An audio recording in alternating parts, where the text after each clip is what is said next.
Polícia Civil de São Paulo continua investigando a emboscada contra a torcida do Cruzeiro em outubro deste ano. E mais 2 suspeitos de participarem do ataque foram presos. Chamando mais uma vez Fabrício Naitsky, aqui no telão do Jornal Jovem Pan. Fabrício, conta para a nossa audiência quem são os suspeitos e a torcida Mancha Alviverde já se manifestou?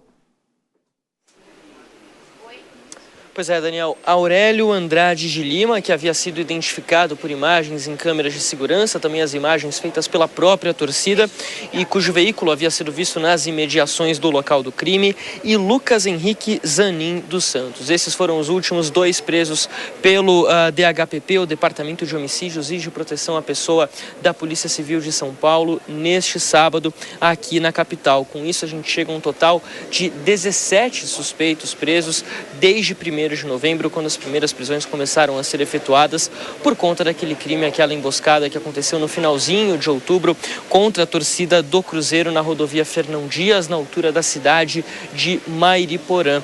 O crime deixou uma pessoa morta e outros 17 feridos, todos eles torcedores cruzeirenses que voltavam para Minas Gerais após uma partida do Cruzeiro contra o Atlético Paranaense lá em Curitiba pelo Campeonato Brasileiro.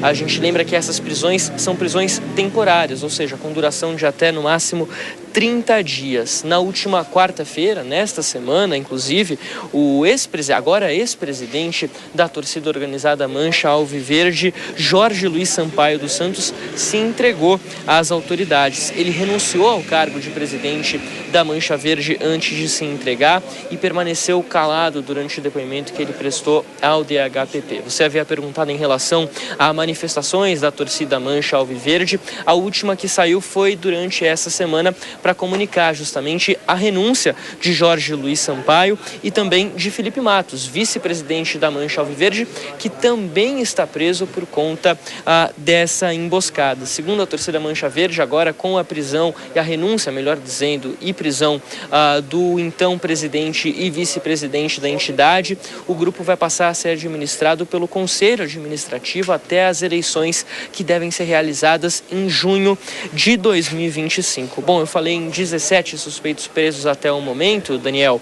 Com isso, resta uma pessoa a ser presa pela Polícia Civil de São Paulo, Neilo Ferreira e Silva, considerado foragido.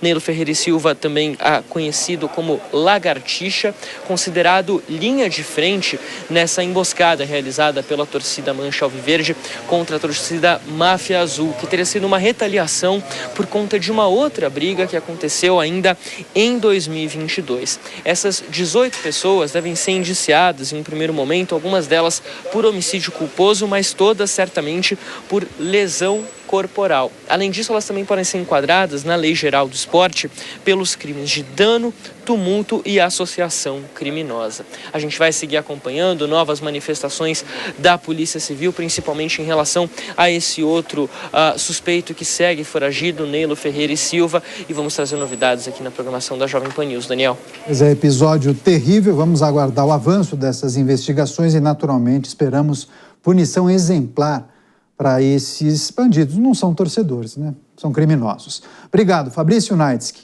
Chamar o Cristiano Vilela, eu acho que tem alguns pontos para a gente destacar aqui, né, Vilela? Entra ano e sai ano, a gente sempre traz aqui episódios de violência, principalmente brigas entre torcidas organizadas, e eu reforço, não são torcedores, né? São criminosos, né? São pessoas que não ajudam em nada os times de futebol, ao contrário, mancham a imagem dos grandes clubes brasileiros.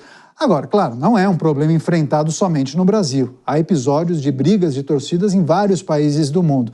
Esperamos, naturalmente, o avanço dessas investigações, punições exemplares, mas parece que não basta só isso para resolver ou pelo menos mitigar esse problema, né? Pois é, Caniato, você vê que há mais de 30 anos isso é um grave problema no Brasil. A gente lembra bem, já no início dos anos 90, situações graves ocorreram e desde então foram adotadas uma série de medidas paliativas, mas que não resolvem o problema. O fato é que nós temos nesses grupos organizados verdadeiros segmentos, muitos deles ligados a crime organizado, ligados a outras atividades que extrapolam os limites do futebol e que por vezes acabam se utilizando dessa fachada de uma torcida organizada para a prática de crime. crimes. Então, é importante que se pense em soluções efetivas. Hoje, no estado de São Paulo, por exemplo, não se pode ter duas torcidas distintas em um mesmo jogo de futebol. Isso é algo que em outros tempos seria impensável. É importante que sejam tomadas atitudes muito mais racionais, no sentido de fazer com que esse quadro tão grave ele não continue manchando a imagem do futebol paulista e brasileiro.